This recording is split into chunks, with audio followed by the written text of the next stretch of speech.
Bonjour à tous, c'est Antoine Rousseau. Et c'est vrai que depuis 2009, depuis l'apparition du Bitcoin, eh bien tous les aficionados du Bitcoin en particulier pensent que c'est la monnaie du futur. Et il y a un petit peu une bataille entre est-ce que oui ou non les crypto-monnaies vont être le futur des monnaies, est-ce que c'est le passé, et on ne sait pas exactement. C'est pour ça que nous allons voir un petit peu le passé des crypto-monnaies et tu vas voir que justement, eh bien le passé peut être le futur. Nous verrons si le Bitcoin remplit ses fonctions de monnaie et d'ailleurs la fonction dont personne ne parle et surtout il ne parle pas à l'école quand il t'explique ce que c'est qu'une monnaie et si oui ou non justement en conclusion eh bien les crypto-monnaies vont être le futur. Alors c'est parti, commençons. Les trois fonctionnalités d'une monnaie qui ont été enseignées à l'école, c'est d'abord le moyen d'échange. Si Jean veut vendre son téléphone à Martine, eh bien, faut qu'il puisse le vendre grâce à une monnaie. Donc, cette monnaie doit remplir cette fonction. Ensuite, la deuxième chose, c'est l'unité de mesure qui va avec la première, c'est que, eh bien, cette monnaie permet de mesurer combien on va donner. Comme, par exemple, le kilo est une unité de mesure. Ici, ça va être l'unité de compte qu'on va dire.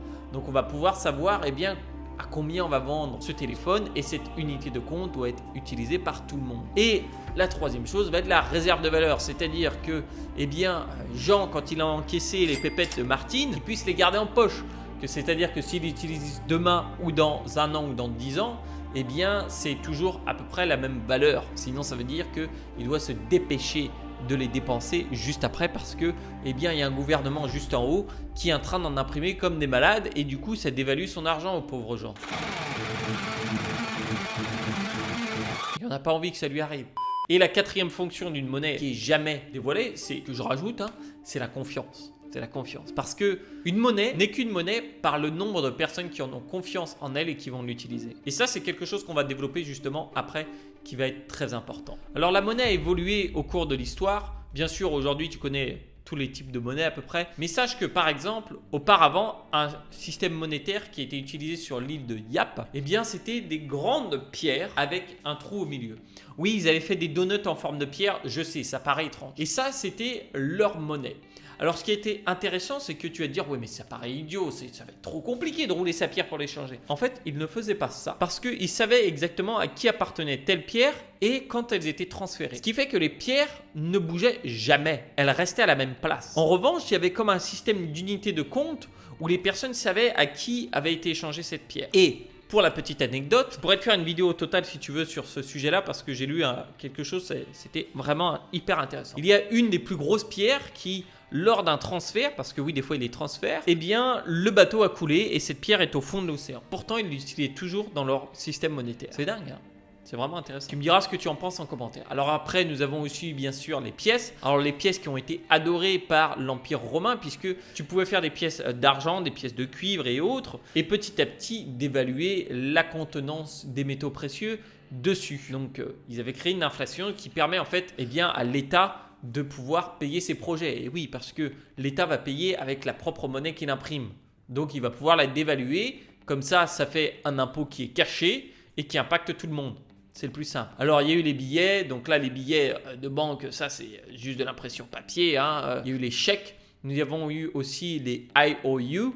Donc, c'était en fait comme des chèques. Ça veut dire que je te dois tant. Et tu vas mettre le montant là-dessus. Les pièces d'or. Alors, les pièces d'or qui, elles, normalement, si elles sont à 100% contenance en or, eh bien, ont bien gardé leur valeur. D'ailleurs, petite chose sur les pièces en général. Les pièces des anciens régimes et autres qui n'ont plus de contenance en métal précieux, eh bien, ne vont plus avoir la même valeur. Par exemple, aujourd'hui, personne ne va accepter une pièce qui est tamponnée par Jules César, sauf peut-être Jules César himself. Bon, après, il y a peut-être de la valeur pour la collection. Ça, c'est une autre chose, on est d'accord. Et bien sûr, sur les moyens de paiement, nous avons évolué puisque maintenant, nous sommes de plus en plus dans du dématérialisé via les cartes bancaires, via les QR codes, les transferts. Enfin bref, de façon, l'outil, on va dire, est numérique et après, ce qui se passe derrière, c'est autre chose.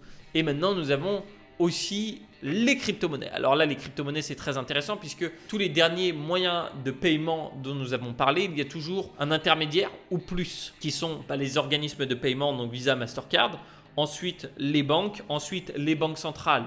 Donc ça fait du monde là-dedans qui contrôle un petit peu ce que tu vas pouvoir faire de ton argent. Et les crypto-monnaies, là, il n'y a plus d'intermédiaire, c'est de pair à pair directement. Donc Jean et Martine pourraient échanger comme ça sans avoir en fait à passer par des banques. Ça peut être intéressant. Pour ce qui est de l'unité de compte, en fait, c'est très simple puisque c'est en gros ce qui veut dire qu'il y aura une unité standard qui va permettre d'établir le prix. Si par exemple, je te donnais le prix d'un bien ou d'un service en une monnaie que j'ai créée de toutes pièces qui s'appelle le Antoine, bah ça va pas trop t'aider. Du coup, il faudrait peut-être qu'il soit adossé à une autre unité de compte qui va permettre de t'aider à connaître le prix. Donc par exemple, eh bien 10 Antoine, ça veut 1 euro. Enfin, personnellement, je pense que ça vaudrait bien plus. Mais ça, c'est mon avis que personnel. Et c'est pour ça qu'on a toujours l'unité de compte, par exemple, entre le Bitcoin et l'euro ou le Bitcoin et le dollar. Mais si tu te dis, on prend un exemple qui est tout bête, en unité de mesure, en revanche, par exemple, il y avait beaucoup d'unités de mesure qui étaient différentes dans le passé, dans différentes régions, par exemple, en Angleterre. Chacun allait avoir ses propres unités de mesure pour toutes sortes de choses, que ce soit pour le poids et autres, et ce qui fait un bordel pas possible, ce qui rend les échanges compliqués. Donc si tout le monde a la même unité de mesure et l'unité de compte pour les monnaies, ça va être beaucoup plus simple d'utilisation. Après, le troisième point sur la réserve de valeur, là-dessus, les crypto-monnaies et les monnaies entre guillemets fiat et les monnaies qu'on utilise aujourd'hui vont se battre. Alors, il y a une partie des monnaies que nous utilisons aujourd'hui, ce qu'on appelle qui est fiduciaire. Alors, fiduciaire, ça veut dire qu'il y a la confiance qui est instaurée dedans. Alors, par exemple, les billets, les pièces et autres, il n'y a pas sur les billets de contenance en métal précieux. Un billet de 500 € en soi a la valeur de fabrication, entre guillemets, la même qu'un billet de 50 €. Pourtant, sa valeur dessus va être 10 fois plus haute. Pourquoi ? Parce qu'on va avoir confiance là-dedans. Parce qu'on sait qu'il y a un organisme qui va nous autoriser à échanger ce billet de 500 € contre, soit avoir 500 € en plus sur son compte bancaire, soit avoir 10 billets de 50 €. Ça va être possible, théoriquement. Et là-dessus, les crypto-monnaies, bien sûr, vont avoir quelque chose de plus intéressant puisque sur la réserve de valeur sur cette partie-là, il y a aussi le fait que est-ce que cette monnaie va être imprimée. Donc nous avons vu pendant toute l'histoire de l'humanité énormément de cas où il y a eu une hyperinflation, que ce soit en Allemagne plus récemment dans les années des guerres mondiales.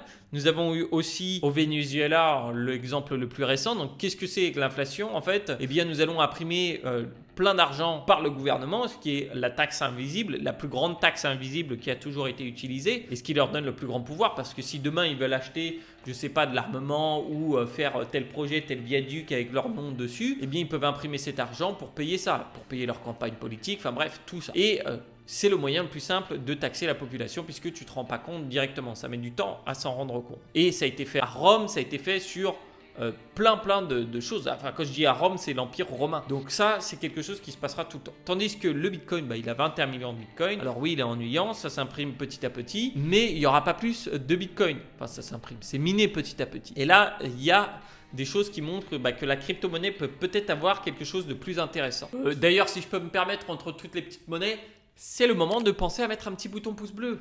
Et oui, ça fait plaisir, ça fait récompenser mon travail et surtout, ça montre que on gagne confiance dans ces crypto-monnaies.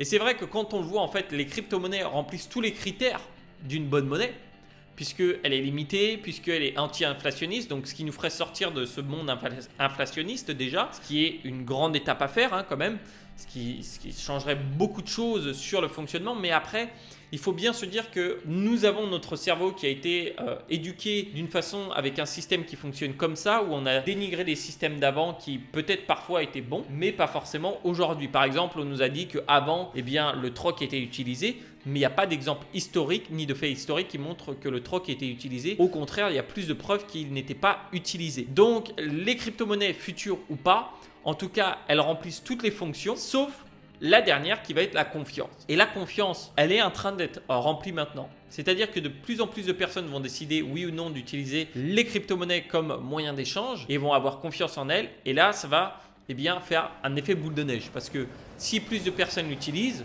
le fait que c'est un réseau, il va y avoir plus de personnes qui vont vouloir l'utiliser. Comme Facebook, si Facebook était resté à 20 personnes dessus, personne s'y intéresserait. Mais sauf que plus tu as d'amis qui étaient sur Facebook, plus tu avais besoin d'être sur Facebook. Ou plutôt envie d'être sur Facebook pour ne rien rater et pour voir les choses. Donc ça rendait le réseau de plus en plus fort. Là, c'est exactement la même chose sur les monnaies. et c'est la confiance le plus important. Et si les crypto-monnaies sont le futur et particulièrement peut-être le Bitcoin le futur des monnaies, eh bien au final ce n'est pas vraiment le futur puisque ça nous ramènerait à ce qu'on avait avant où eh bien il y avait des livres de compte qui permettaient de valider les échanges entre certains et tout le monde pouvait consulter ça justement avec l'aide de Yap et d'autres choses qui ont été découvertes précédemment dans l'histoire. Donc au final on reviendra là-dessus et qui était quelque chose qui fonctionnait très bien, notamment en Mésopotamie, il y avait des systèmes d'échange comme ceci qui fonctionnaient bien. Donc on verra, l'histoire nous le dira. En tout cas, si de plus en plus de personnes font confiance au Bitcoin et aux crypto-monnaies, ça sera pour sûr le futur. Dis-moi ce que tu en penses en commentaire. Bien sûr, n'oublie pas de laisser un petit pouce bleu sur cette vidéo si elle t'a plu. Si tu veux voir comment investir dans les crypto-monnaies et autres, tu auras des liens dans la description de cette vidéo. En tout cas, c'était un véritable plaisir de faire cette vidéo avec toi. Et écoute, moi je te dis à tout de suite, soit dans les liens en dessous, soit dans la prochaine vidéo. Allez, ciao!